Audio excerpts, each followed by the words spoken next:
Okay, the corruption in the Trump administration goes. So that's complicated. Monday's show, but running a giant head Trump, and he will get and one is about a new person who's going to head Trump, and he will get management and budget. It's Mick Mulvaney. He's a Republican congressman. He's introduced legislation to let the U.S. government basically let go of Fannie Mae and Freddie Mac and recapitalize. Wild. So several, I'll probably explain it on Monday. Unchecked. Basically, the person who wanted that is running fund manager named John, who bought Fannie Mae and Freddie, John Paulson, cheap.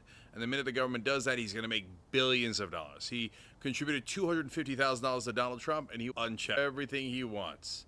Man, this is not complicated. This is the systemic corruption that Donald Trump claimed to be against. By the way, we've got a petition up on that, tytnetwork.com/stop. Stop putting your donors in your cabinet and your administration. But now, the story out today is about Rex Tillerson again. So it turns out he's one of the directors of ExxonMobil partnership subsidiary with the Russian government and the John Paulson oil companies that they work with.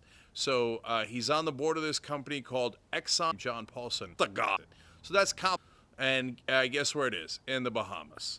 So you want to avoid all sorts of regulations, you go to the Bahamas, and that's where ExxonMobil has dozens of subsidiaries set up. What happened? I thought we were going to make America great again. I thought we were going to put America first.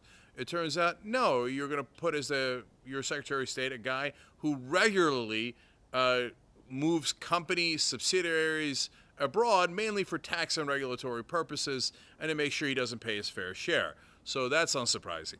Now, let's think about the connection to Russia for a second.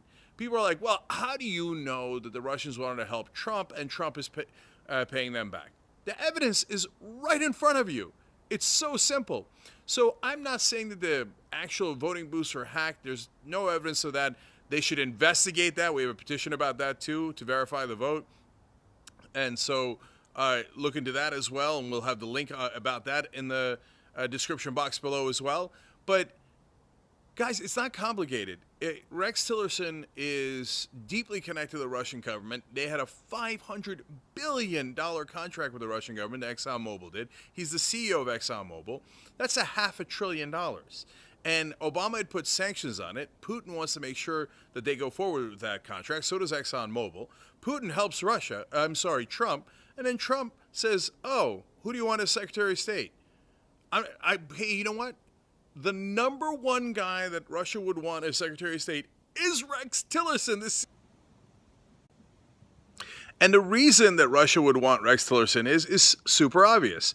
They get to go ahead with that $500 billion contract. Here's a guy they worked with in the past. They apparently have a subsidiary with him hidden in the Bahamas.